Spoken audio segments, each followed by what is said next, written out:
Hello friends, study with Krishna channel में एक बार आपका फिर स्वागत है और मैं हूं कृष्णा यादव। फ्रेंड्स, हम पढ़ रहे थे मॉडर्न हिस्ट्री ऑफ इंडिया, जिसमें हमने देखा कि अंग्रेज फ्रांसीसी दोनों कंपनियां भारत में आ चुकी हैं और उनके विषय में हम डिटेल से पढ़ भी चुके हैं। तो आज की इस क्लास में हम पढ़ने वाले हैं फ्रांस और जो ब्रिटेन की ईस्ट इंडिया कंपनी है उसके बीच में कुछ युद्ध लड़े गए जो कर्नाटक युद्ध के नाम से जाने जाते हैं। यह एक बहुत ही कंफ्यूजिंग पार्ट्स हो जाता है स्टूडेंट्स के लिए, क्योंकि इसमें जो लड़ने वाली दोनों शक्तियां हैं सेम है और एक ही लगातार ये तीनों युद्ध होते हैं, तीन कर्नाटक युद्ध होते हैं लगातार और लगभग एक ही जैसे लोग, यानी दोनों तरफ से एक ही समान वही प्रतिनिधि बार बार लड़ रहे हैं। तो हमें ये कंफ्यूजन हो जाता है कि किस युद्ध में कौन सी घटना हुई थी, कौन सी संधि किस युद्ध में हुई थी और कौन किस तरफ से लड़ रहा था। तो कर्नाटक युद्ध को हम एक बिल्कुल डिफरेंट तरीके से समझने की कोशिश करेंगे, ताकि जो है आज के बाद आपको इस टॉपिक से लेकर के कोई भी कंफ्यूजन ना रहे और हम एक एक युद्ध को फुल डिटेल में पढ़ेंगे। तो आज की इस वीडियो में हम प्रथम कर्नाटक युद्ध के विषय में जानेंगे, ताकि इससे कोई भी प्रश्न आपका गलत न होने पाए। तो फ्रेंड्स, सबसे पहले तो हम ये जान लेते हैं कि कर्नाटक युद्ध जो है वो कौन कौन से थे। तो आप नोट डाउन कर लें कि जो कर्नाटक युद्ध है वो तीन हुए हैं और उनको नाम दिया जाता है प्रथम, द्वितीय और तृतीय कर्नाटक युद्ध कहा जाता है। अगर इसमें हम एक टेबल ड्रा कर ले, पहले तीनों युद्ध जो है उनको हम एक समरी, एक टेबल ड्रा कर ले जिससे हमें समझने में आसानी होगी। तो जो प्रथम कर्नाटक युद्ध है वो 1746 में स्टार्ट हुआ और 48 तक चला। 1746 में स्टार्ट हुआ और 48 तक चला और इसका कारण जो था वो था ऑस्ट्रिया का उत्तराधिकार। ऑस्ट्रिया कहाँ है? यूरोप में। तो इसका जो कारण था वो भारत में नहीं था, इसका कारण था ऑस्ट्रिया का उत्तराधिकार। ऑस्ट्रिया कहाँ है? यूरोप का एक देश है, तो इसका यह कारण हो गया। और इसकी जो लास्ट में एंड में एक संधि हुई, तीनों युद्धों में आखिरी में एक संधि के द्वारा इस युद्ध का समझौता किया गया, तो उस संधि का नाम भी पूछा जाता है। तो पहले जो कर्नाटक का युद्ध हुआ उसमें जो संधि होती है उसे कहते हैं एला सापल। एला सापल की संधि। तो एक जगह पे हम एक छोटी सी टेबल के रूप में ये पहले शॉर्टकट में आप नोट डाउन कर लीजिए, तभी आपको ये चीजें समझ में आएंगी। जो पहला प्रथम कर्नाटक युद्ध हुआ वो 1746 से 1748 तक हुआ और उसका कारण जो था वो भारत का नहीं था, वो यूरोप का एक देश है ऑस्ट्रिया, वहां पे कुछ उत्तराधिकार को लेकर प्रॉब्लम चल रही थी, उससे रिलेटेड था। और इसकी जो संधि हुई लास्ट में वो है ए ला सापल, जिसको कहीं कहीं पे आपको एक्स ला सापल भी लिखा मिलेगा। जो दूसरा युद्ध हुआ वो उसके जस्ट बाद स्टार्ट हो गया। 48 में ये युद्ध अंत हुआ और 1749 में अगला युद्ध फिर स्टार्ट हो गया और 1754 तक चला। 1754 तक चला और ये भारत के कारणों पर निर्भर था। और इसमें क्या था? इसमें भी उत्तराधिकार का मामला था, लेकिन वो भारतीय था। इसमें जो है हैदराबाद, हैदराबाद यहां की एक स्टेट थी, हैदराबाद और कर्नाटक के उत्तराधिकार, यहां इस चीज का मामला था, उत्तराधिकार इसका कारण था। और इसके बाद में यानी सेकेंड कर्नाटक युद्ध के बाद में एक संधि हुई जिसको कहा जाता है पांडिचेरी की संधि। पांडिचेरी की संधि, यह हो गया आपका सेकेंड कर्नाटक युद्ध। और जो तीसरा कर्नाटक युद्ध हुआ वो इसके जस्ट बाद एक साल का गैप करके स्टार्ट हो गया। ये स्टार्ट हुआ आपका 1756 में, 55 केवल शांति रही, बस एक वर्ष। 1756 में स्टार्ट हुआ और ये 7 वर्ष तक चला। इसको सप्तवर्षीय युद्ध भी कहा जाता है। तो ये 56 से 1763 तक चला और इसका जो कारण था वो सप्तवर्षीय युद्ध ही था। यह भी यूरोप से रिलेटेड था। सप्तवर्षीय युद्ध ये यूरोप में हो रहा था। सप्तवर्षीय युद्ध जो है वो यूरोप में लड़ा जा रहा था ब्रिटेन और फ्रांस के बीच में। उसी की वजह से यहां भी कंपनियां लड़ रही थी। अभी इसको हम डिटेल में सब कुछ देखेंगे। और इस युद्ध का जो अंत हुआ वो पेरिस की संधि से हुआ। कौन सी संधि? पेरिस की संधि। तो फ्रेंड्स, 3 युद्ध जो होते हैं इनको कर्नाटक के युद्ध के नाम से जाना जाता है। कर्नाटक का युद्ध इसलिए कहा जाता है क्योंकि ये तीनों युद्ध भारत में जो है वो कर्नाटक क्षेत्र में लड़े गए, इसीलिए इनको कर्नाटक युद्ध के नाम से जाना जाता है। और ये किन लोगों के बीच में लड़े गए? तो ये मुख्य रूप से फ्रांसीसी कंपनी और ब्रिटेन की कंपनी के बीच में लड़े गए, लेकिन इसमें भारतीय राजा भी शामिल थे। तो इस प्रकार से हम ये तीनों युद्ध को एक समरी के रूप में आप नोट कर लीजिए। ये वर्ष हमने लिखा, वर्ष के बाद उसका कारण और उसके बाद उसकी संधि। तो अगर हम इसमें एनालाइज करें तो जो द्वितीय कर्नाटक युद्ध है, सेकंड वाला, सिर्फ वही जो है भारत में उसका कारण निर्भर था, यानी हैदराबाद और कर्नाटक के उत्तराधिकार का मामला जो है वो भारत का मामला था। बाकी जो प्रथम और तृतीय हम देख रहे हैं उसमें भारत का कुछ लेना देना नहीं था। इसमें कारण जो था वो यूरोप से जनरेट हुआ था और कंपनियां भारत में ही लड़ रही थी कर्नाटक के क्षेत्र में, इसीलिए इन तीनों को जो है कर्नाटक युद्ध कहा जाता है। अब यहां पर कंफ्यूजन क्या है, देखिए, चूंकि 1746 से स्टार्ट हुए और 63 तक लगातार ये युद्ध का काल चलता रहा। सिर्फ यहां हम देख रहे हैं सिर्फ एक जो है 1755 में एक साल शांति रही। तो ये लगातार युद्ध चले और फ्रांस और ब्रिटेन के बीच में ही हो रहे थे और बीच में इसमें भारतीय राजा भी जो है शामिल थे, हैदराबाद और कर्नाटक के। तो इसमें जो है कौन किसकी तरफ से लड़ रहा था और इसमें किसकी विजय हो रही थी, और इसमें बहुत सारी घटनाएं हैं, बहुत सारी घटनाएं होती हैं। तो उन घटनाओं को अलग अलग युद्ध से जब हम रिलेट करते हैं तो हमें कंफ्यूजन हो जाता है बाद में कि कौन सी घटना किस युद्ध में हुई थी। तो ये सब कंफ्यूजन आपको ना हो इसलिए मैं एक एक युद्ध आपको डिटेल में बताऊंगा और निश्चित तौर से ये पूरा वीडियो देखने के बाद में आप प्रथम कर्नाटक युद्ध से लेकर के कोई भी डाउट आपके मन में नहीं रह जाएगा। जितना आपके सिलेबस के हिसाब से है उतना मैं आपको डिटेल में बता दूंगा। तो चलिए हम बात करते हैं प्रथम कर्नाटक युद्ध के विषय में। तो जब प्रथम कर्नाटक युद्ध की हम बात करते हैं तो आप सबसे पहले जान लें कर्नाटक यहां पर जो है एक जगह है और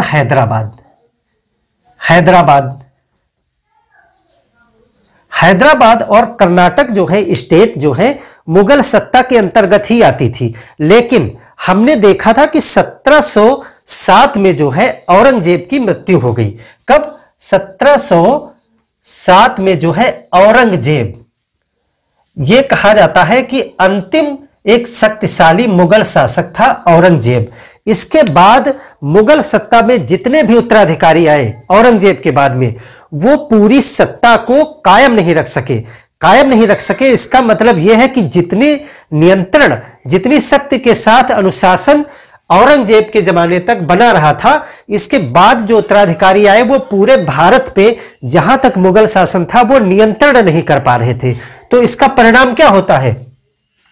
यहां पर हम देख रहे थे बंगाल और यहां कर्नाटक, हैदराबाद, इधर पंजाब, महाराष्ट्र, यहां सब देख रहे हैं। यहां की जो क्षेत्रीय शक्तियां थी, जो क्षेत्रीय प्रशासक थे, उन सब ने जो है अपने आप को स्वतंत्र करना स्टार्ट कर दिया था। स्वतंत्र करने का मतलब यह है कि वो बिल्कुल जो है मुगल शासन से अलग नहीं हो गए थे, लेकिन वो अपने आप को एक स्वतंत्र शासक मानने लगे थे और उसी प्रकार से वो व्यवहार भी करने लगे थे। और क्यों ना करें, क्योंकि जो सेंटर में शक्ति बैठी हुई है वो अब उनके ऊपर वो अनुशासन नहीं बना पा रही थी। तो कोई भी शासक होगा वो अपने आप को फ्री मानने लगेगा और बिना नियंत्रण के ही काम करना स्टार्ट कर देगा। तो इसी प्रकार से ये कर्नाटक, हैदराबाद, बंगाल, महाराष्ट्र और इधर पंजाब, ये सब स्टेट क्या कर रहे थे? अपने आप को अर्ध स्वतंत्र, आप कह लीजिए अर्ध स्वतंत्र मानने लगे थे।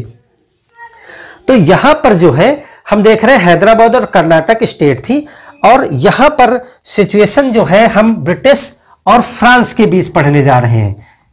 यह युद्ध किसके बीच में हुआ? ब्रिटिश और फ्रांस के बीच में। दोनों ही यूरोप के देश हैं और जो प्रथम कर्नाटक युद्ध है उसका जो है कारण भारत में ना होकर के यूरोप में ही था। यूरोप में एक कंट्री है ऑस्ट्रिया, क्या नाम है उसका? ऑस्ट्रिया। ऑस्ट्रिया में जो है वहां का राजा एक्सपायर हो गया, मर गया, तो उसके कोई पुत्र नहीं था। ऑस्ट्रिया के राजा के कोई पुत्र नहीं था, उसके एक पुत्री थी।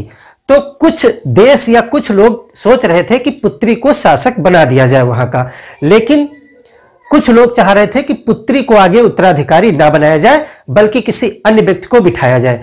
तो जितनी भी क्षेत्रीय शक्तियां थी, खास करके फ्रांस और ब्रिटेन, ये दोनों उसमें हस्तक्षेप कर रहे थे, क्योंकि किसी भी पड़ोसी देश का अगर शासक आपके माफिक का हो जाएगा तो वह आपके लिए आगे लाभकारी होगा। तो फ्रांस चाह रहा था कि ऑस्ट्रिया में जो शासक बने वो हमारा कोई व्यक्ति हो, यानी हमसे जो मित्रता रखे, और ब्रिटेन चाह रहा था कि वहां पे जो शासक बने उस पे हमारा दबाव होना चाहिए, वो हमारे माफिक का आदमी होना चाहिए। तो इस प्रकार से वहां पे इन दोनों में मनमुटाव स्टार्ट हो गया, फ्रांस और ब्रिटेन में। तो फ्रांस और ब्रिटेन में यूरोप में जो तनातनी हुई वो 1740 में हुई। कब की बात है ये? 1740 में जो है यहां पे ऑस्ट्रिया के उत्तराधिकार को लेकर के फ्रांस और ब्रिटेन में तनातनी युद्ध की स्थिति बन गई। और 46 तक आते आते ये सूचना जो है इंडिया तक भी आ गई, और यहां पर जो है फ्रांस और ब्रिटेन की दोनों की कंपनियां जो है भारत में व्यापार कर रही थी। तो जब उनके मालिक देश वहां पे लड़ने लगे तो यहां कंपनियों के बीच में भी जो है युद्ध जैसी स्थितियां बनने लगी। तो यहां पर सिचुएशन क्या है? यहां पर जो है हम देख रहे थे कि मद्रास जो है, यहां पे मद्रास है, मद्रास में जो है अंग्रेज बैठे हुए हैं। अंग्रेज अपना किला बनाए जो है मद्रास में अंग्रेज बैठे हुए हैं, और अंग्रेजों का गवर्नर जो है मद्रास में उसमें बैठा हुआ है निकोलस मार्श। निकोलस मार्श अंग्रेजों का गवर्नर निकोलस मार्श जो है मद्रास में उस समय गवर्नर है। और फ्रांस की सिचुएशन क्या है? फ्रांस जो है पांडिचेरी में बैठे हुए हैं। कहां पे? पांडिचेरी।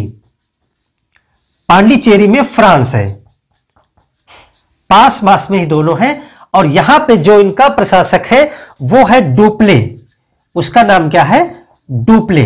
तो ये यहां पे सिचुएशन है। निकोलस मार्श जो है वो अंग्रेजों का गवर्नर है, और डुप्ले जो है वो फ्रांसीसियों का गवर्नर है।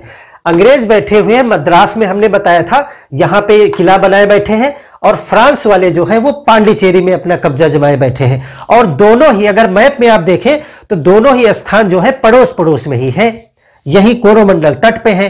तो अब जब वहां की युद्ध की स्थिति की समाचार यहां तक पहुंचा, तो जो डुप्ले है, डुप्ले को यह पता था कि ब्रिटिश की जो नौसेना है वो बहुत शक्तिशाली है। ब्रिटेन देश जो है उसको सर्वाधिक फायदा पुनर्जागरण का हुआ था। जब आप विश्व इतिहास में पढ़ते हैं कि यूरोप में पुनर्जागरण हुआ तो औद्योगिक क्रांति आई, वहां पे बहुत सारा उद्योग जो है बढ़ा, और नौसेना, जलयान, ये सब बनाने के कारखाने जो है वो ब्रिटेन में ज्यादा विकसित हुए। क्योंकि ब्रिटेन जो देखते हैं आप, एक द्वीपीय देश है, ब्रिटेन के चारों तरफ जो है समुद्र है। तो यह क्या करता था? ये अपने चारों तरफ नौसेना के विकास पे ज्यादा ध्यान देता था, क्योंकि इसकी सीमा किसी अन्य देश के साथ टच नहीं होती है, तो थल सेना रखने का कोई प्रश्न नहीं था। तो इसका मेन फोकस क्या था? नौसेना। तो इसकी नौसेना बहुत शक्तिशाली थी। दूसरी चीज, जब इनका आना जाना हर जगह से जहाजों से ही होता था, पानी के जहाजों से, तो ये पानी के जहाज भी बनाने में बहुत ज्यादा आगे हो गए थे। तीसरी चीज, चूंकि इनका बॉर्डर यूरोप के किसी अन्य देश से लगता नहीं था, भाई चारों तरफ समुद्र था, तो इनका किसी के साथ सीमा विवाद भी नहीं होता था, तो ये किसी समस्या में कम उलझते थे। तो इस वजह से ये जो है पुनर्जागरण का सबसे ज्यादा लाभ प्राप्त किए, और सबसे ज्यादा विकास नौसेना का, जलयानों का, उद्योगों का ब्रिटेन में ही हुआ। क्वेश्चन भी आपसे पूछा जाता है रिटन में लिखने के लिए कि ब्रिटेन को पुनर्जागरण का सर्वाधिक लाभ प्राप्त हुआ था, औद्योगिकीकरण का सर्वाधिक लाभ प्राप्त हुआ था, विश्लेषण कीजिए, तब आपको ये सब रीजन वहां पर देने होते हैं। और भी बहुत सारे रीजन हैं जो आप विश्व इतिहास में पढ़ेंगे। तो हम देख रहे थे कि ब्रिटेन की नौसेना जो है वो बहुत शक्तिशाली थी, डुप्ले ये बात जानता था। तो डुप्ले जो है वो निकोलस मार्श से संपर्क करता है, और इनको पत्र लिखता है, मुलाकात भी करता है, कहता है कि जो फ्रांस और ब्रिटेन यानी हमारे देश यूरोप में लड़ रहे हैं, लेकिन हमारी कंपनियां यहां पर व्यापार करने के लिए आई हैं, तो हम लोग यहां पर यथास्थिति को बनाए रखें और युद्ध ना करें, क्योंकि डुप्ले जानता था कि अगर युद्ध होगा तो हम नौसेना से इसकी टकरा नहीं पाएंगे। तो इसने सोचा कि हम क्यों ना शांति यहां पर रखें। तो डुप्ले ने निकोलस मार्स से यह कहा। अच्छा, हुआ क्या कि ब्रिटेन से एक सहायता जो है निकोलस मार्स के लिए भेजी गई, क्योंकि ब्रिटेन जानता था कि हमारे कंपनी के साथ वहां लड़ाई होगी फ्रांस की। तो वहां से जो है एक जो है कमांडर, ब्रिटेन से एक कमांडर जो है नौसेना लेकर के निकोलस मार्स की मदद के लिए चल दिया। वो कौन था? Commander Barnett. कमांडर जो बार्नेट है वो अपनी नौसेना लेकर के मदद के लिए आ रहा है। किसकी? ये ब्रिटेन का है ना, ये कहां का है? ये ब्रिटेन का है। तो ये अपनी नौसेना लेकर के निकोलस मार्स की मदद करने के लिए निकल चुका है वहां से। और यह सूचना किसी तरीके से डुप्ले को मिल जाती है कि जो है निकोलस मार्स की मदद करने के लिए वहां से बार्नेट आ रहा है।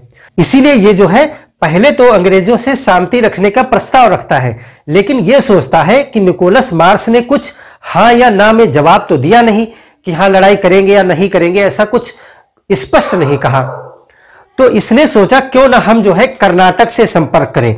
और कर्नाटक में उस समय बैठे हुए प्रशासक जो है वो है अनवरुद्दीन। कौन है? अनवरुद्दीन। नाम आप याद रखेंगे, अनवरुद्दीन। तो डुप्ले पहुंचा अनवरुद्दीन के पास में और इनसे कहा कि ऐसी ऐसी स्थितियां बन रही हैं, यहां पे लड़ाई की संभावना है, तो आपका ये क्षेत्र आपके शासन में है, तो आप जो है आदेशित करें कि कोई भी यहां पे पंगा नहीं करेगा, लड़ाई नहीं करेगा। तो अनवरुद्दीन ने कहा बिल्कुल सही बात है, ये तो अच्छी बात है, हमारे क्षेत्र में कोई भी लड़ाई नहीं होनी चाहिए। और इसने एक आदेश निकाला कि कोई भी जो है लड़ाई नहीं करेगा, यहां पे युद्ध नहीं करेगा। खैर, ये दोनों को पत्र मिल गया कि लड़ाई नहीं होनी है, तो ये दोनों राजी हो गए। निकोलस मार्स भी शांति चाह रहा था और डुप्ले भी शांति चाह रहा था, क्योंकि ये सब सोच रहे थे कि हमको व्यापार करना है, लड़ाई से हमारा कुछ लेना देना नहीं है।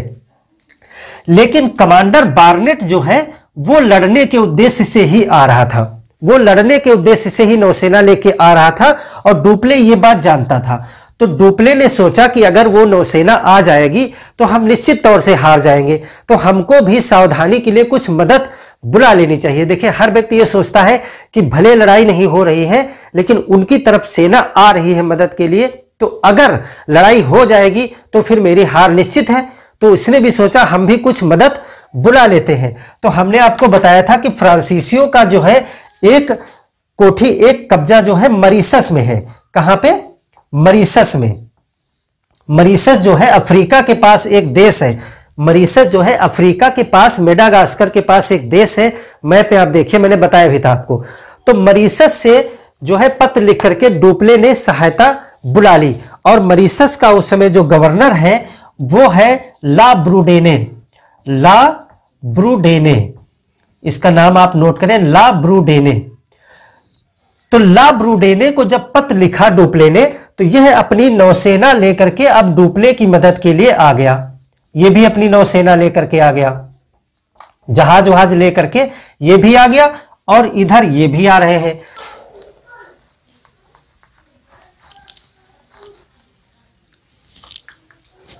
अब देखिए किस प्रकार से घटना हुई।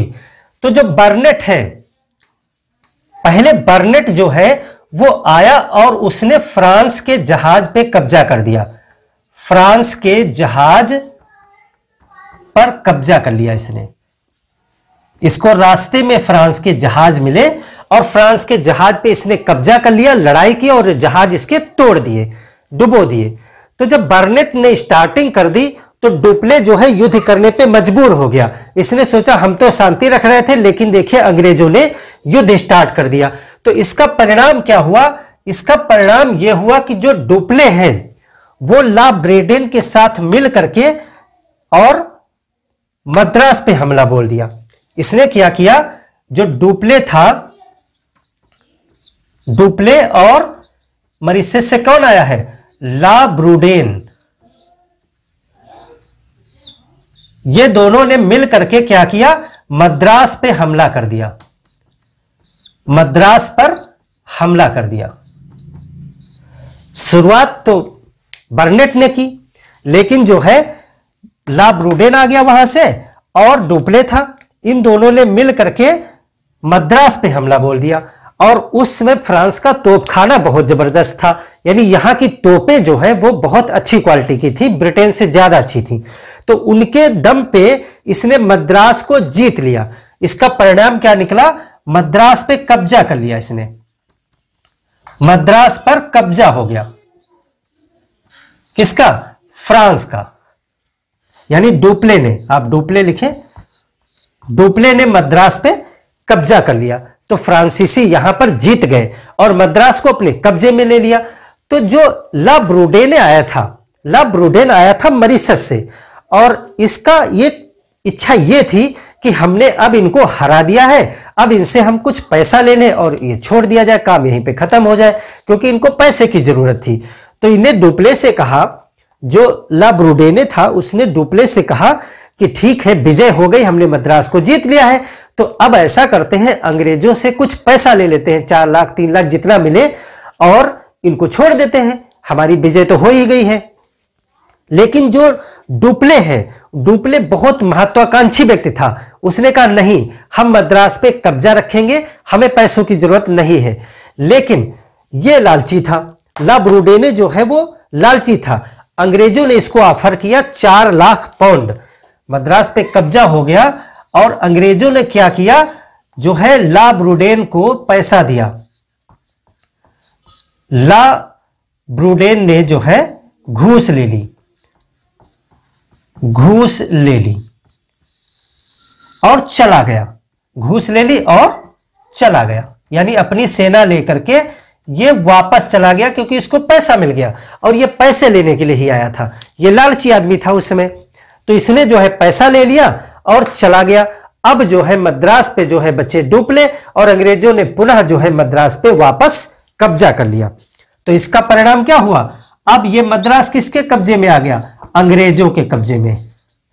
अंग्रेज फिर आ गए, फिर मद्रास पे आ गए, मद्रास में कब्जा। अब देखिए, मद्रास कभी उनके कब्जे में जा रहा है, कभी उनके कब्जे में जा रहा है। तो अंग्रेज फिर मद्रास पे कब्जा कर लिए। कौन आ गया, निकोलस मार्श आ गया। फिर कहानी क्या हुई देखिए, बर्नेट ने युद्ध स्टार्ट किया, फ्रांस के जहाज को डुबो दिया, इसलिए डुप्ले और ला ब्रूडेन ने मिल करके मद्रास पर हमला कर दिया और मद्रास को अपने कब्जे में ले लिया। जो ला ब्रूडेने था वो चाहता था कि हमको पैसा मिले, तो उसने कहा कि पैसा लिया जाए, और डुप्ले जो है महत्वाकांक्षी व्यक्ति था, वो चाहता था कि हम मद्रास पे कब्जा रखें। लेकिन अंग्रेजों ने जब इसकी मंशा समझी तो ब्रूडेने को इन्होंने पैसा खिला दिया, और वो ब्रूडेने जो है अपनी सेना लेकर के वापस मरीशस चला गया। तो अंग्रेजों को मौका मिल गया और अंग्रेज फिर मद्रास में कब्जा कर लिए। लेकिन डुप्ले बहुत महत्वाकांक्षी था, डुप्ले ने फिर हमला किया। डुप्ले जो है पहुंचा अनवरुद्दीन के पास में, अनवरुद्दीन से कहा कि आप हस्तक्षेप मत करिएगा, और मैं मद्रास पे जो है अपनी तोपें चलाने जा रहा हूं, आप हस्तक्षेप मत करिएगा। तो इसने इनकी, अमरुद्दीन की परमिशन ली, और इसने कहा, ऑफर दिया कि मद्रास को जीत करके मैं आपको दे दूंगा, बस मुझे विजय करनी है, किसी तरीके से अंग्रेजी कंपनी को हरा देना है, मद्रास मुझे नहीं चाहिए, आप हस्तक्षेप मत करिएगा। इसने जो है अनवरुद्दीन को, यानी कर्नाटक के प्रशासक को, अपने विश्वास में ले लिया और अपनी तोपें लेकर के ये मद्रास पे फिर हमला कर दिया। तो अंग्रेजों के पास मद्रास आ गया था, और अपनी तोपों के बल पे जो है डुप्ले ने पुनः मद्रास जीत लिया, फिर से जीत लिया। देखिए, मद्रास जीत लिया। और क्या कहा था इसने, इसने जो है अनवरुद्दीन को अपने विश्वास में लिया था, अनवरुद्दीन को विश्वास में लेकर के। क्यों जीत लिया, अपनी तोपों के दम से, विश्वास में लेकर। इतनी कहानी यहां तक पहुंची कि फाइनली जो है मद्रास किसके पास है, डुप्ले के पास आ गया। अब क्या कहानी हुई, अब कहानी ये हुई, अब इसमें सम्मिलित हो गया अनवरुद्दीन। अभी तक तो फ्रांस और अंग्रेज लड़ रहे थे, लेकिन चूंकि डुप्ले ने अनवरुद्दीन को ऑफर किया कि मद्रास मैं आपको दे दूंगा, यानी मद्रास आप बोलना नहीं, मद्रास जीत करके आपका होगा। तो अनवरुद्दीन का पुत्र था, उसको भेजा इन्होंने, महफूज खान। अनवरुद्दीन का पुत्र था महफूज खान, नोट करें, महफूज खान को भेजा।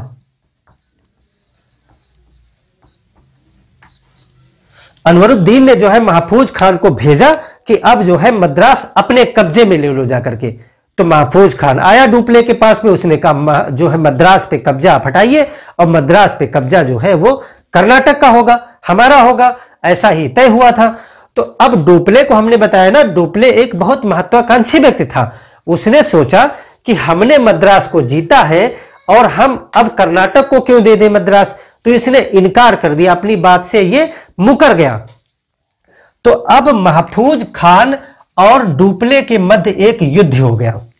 उस युद्ध को कहते हैं अड्यार का युद्ध या सेंट थोमे का युद्ध। इतना आपने नोट कर लिया या स्क्रीनशॉट ले लीजिए आप, उसके बाद मैं आगे बताता हूं आपको। फाइनली यहां तक हमने क्या देखा कि मद्रास डुप्ले के पास है और अब एक युद्ध होता है किसके किसके बीच, महफूज खान और डुप्ले के बीच, क्योंकि डुप्ले ने जो है अपनी बात से मुकर गया। तो डुप्ले और महफूज खान, महफूज खान के बीच में एक युद्ध हो जाता है, लड़ाई हो जाती है और उस लड़ाई को कहा गया अड्यार का युद्ध। अड्यार या सेंट थोमे कहा जाता है इसको, सेंट थोमे युद्ध। सेंट थोमे नामक स्थान पे यह युद्ध लड़ा गया, इसीलिए इसको सेंट थोमे का युद्ध भी कहा जाता है। और यह किसके किसके बीच हुआ, यह डुप्ले यानी फ्रांस और कर्नाटक का जो प्रशासक था महफूज खान, या आप कह सकते हैं अनवरुद्दीन के बीच हुआ। अनवरुद्दीन का जो सेना नायक बनकर के कौन आया है, महफूज खान, और उधर फ्रांस की तरफ से कौन है, डुप्ले। तो डुप्ले और महफूज खान के बीच में यह युद्ध हुआ, या फिर आप कह सकते हैं कि फ्रांस और अनवरुद्दीन के बीच में, कर्नाटक के बीच में यह युद्ध हुआ। और इसका परिणाम यह निकला कि महफूज खान हार गया, महफूज खान हार गया। और यह जो है एक नदी यहां पर है, अदमारा नदी, अदमार नदी, उसके किनारे यह युद्ध जो है लड़ा गया था। तो इस युद्ध का परिणाम क्या हुआ, सेंट थोमे जो युद्ध है उसमें महफूज खान हार गया। तो अब यहां पे परिणाम फाइनली क्या निकला, अगर हम इस पूरी कहानी को कंसाइज करें तो कहानी शुरू होती है यूरोप के ऑस्ट्रिया से, जहां पे उत्तराधिकार का मामला हुआ और वहां पे फ्रांस और ब्रिटेन उसमें हस्तक्षेप करने लगे, इसलिए फ्रांस और ब्रिटेन के बीच में लड़ाई शुरू हो गई। वो सूचना पहुंची भारत, और भारत में दोनों कंपनियां आपस में भिड़ गई। निकोलस मार्श जो है मद्रास में अंग्रेजों का गवर्नर था और डुप्ले जो है पांडिचेरी में फ्रांस का गवर्नर था। तो इन दोनों के बीच में लड़ाई हुई। अब आप कह सकते हैं कि बर्नेट ब्रिटेन से आया मार्श की मदद के लिए और ला ब्रूडेन जो है मॉरिशस से आया डुप्ले की मदद से। ये दोनों इसके मददगार हैं। दोनों में लड़ाई आप कह सकते हुई और मद्रास किसके कब्जे में आ गया, मद्रास कब्जे में आ गया डुप्ले के। पहली बार में जब लड़ाई हुई तो डुप्ले के कब्जे में आ गया मद्रास, लेकिन ला ब्रूडेने ने धोखा दिया। ला ब्रूडेने ने अंग्रेजी से पैसा ले लिया। उसने अंग्रेज के कुछ लोग उसके पास आए, उसको घूस दी और वो अपनी सेना लेकर के वापस चला गया। तब डुप्ले के हाथ से मद्रास चला गया और वहां फिर जो है अंग्रेजों का कब्जा हो गया।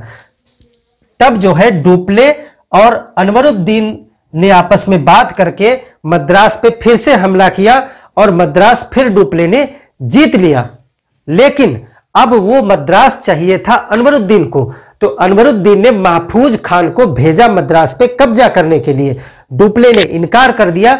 तब महफूज खान और डुप्ले के बीच में एक लड़ाई होती है जिसको कहा जाता है सेंट थोमे का युद्ध या अड्यार का युद्ध। यही प्रश्न आता है कि सेंट थोमे का जो युद्ध है वो किसके किसके बीच हुआ है, तो वो जो है अंग्रेज और फ्रांसीसियों के बीच में नहीं हुआ है, वो फ्रांसीसी और कर्नाटक के बीच में हुआ था, यानी अनवरुद्दीन के बीच में हुआ, या आप कह सकते हैं महफूज खान के बीच में हुआ। तो इस प्रकार से अड्डायर का युद्ध जो है वो प्रथम कर्नाटक युद्ध से संबंधित है। यह भी प्रश्न पूछा जाता है। प्रश्न कई तरह से पूछा जा सकता है, जैसे कि सेंट थोमे का युद्ध किस युद्ध से संबंधित है, प्रथम कर्नाटक, द्वितीय कर्नाटक या तृतीय कर्नाटक। तो सेंट थोमे का युद्ध जो है वो प्रथम कर्नाटक युद्ध में लड़ा गया था, और किसके किसके बीच लड़ा गया था, डुप्ले और महफूज खान या अनवरुद्दीन के बीच में लड़ा गया था। और परिणाम क्या निकला था, परिणाम यह निकला कि महफूज खान हार गया। तो फाइनली मद्रास किसके पास आ गया, तो फाइनली जो है वो मद्रास जो है वो फ्रांस के पास आ गया, फ्रांसीसी कंपनी के पास में मद्रास का कब्जा पहुंच गया। और तब तक जो है वहां यूरोप में जो है संधि हो गई, ये यहां पे कब्जा हो गया, और लगभग 1-1.5 साल वहां पे कब्जा ये बना रहा। यह घटना है 1746 की, जब युद्ध शुरू हुआ, और 1748 में यह युद्ध समाप्त हो गया यूरोप में। तो जब यूरोप में फ्रांस और ब्रिटेन के बीच की लड़ाई समाप्त हो गई, तो वहां पर एक संधि हुई जिसको कहते हैं ए ला सापल की संधि। क्या कहते हैं, चाहे उसको आप एक्स ला सापल कहें या ए ला सापल कहें। तो यह कब हुआ, 1748 में युद्ध समाप्त हो गया, युद्ध समाप्त, और एक संधि हुई जिसको कहते हैं ए ला सापल, ए ला सापल। इसको आप जरूर नोट कर लीजिएगा, क्योंकि यह पूछा जाता है कि प्रथम कर्नाटक युद्ध में कौन सी संधि हुई थी, तो ए ला सापल की संधि हुई थी। और इसमें क्या निर्णय किया गया, इसमें निर्णय किया गया कि जो दोनों देशों ने एक दूसरे के स्थान जीत लिए हैं वो वापस कर दिए जाएं। तो यहां पर जो है मद्रास जीत लिया था फ्रांसीसियों ने, तो मद्रास जो है फिर से अंग्रेजों को वापस कर दिया गया, मद्रास फिर अंग्रेजों के पास आ गया। और फ्रांसीसियों को क्या मिला, फ्रांसीसियों की एक जगह अमेरिका में थी।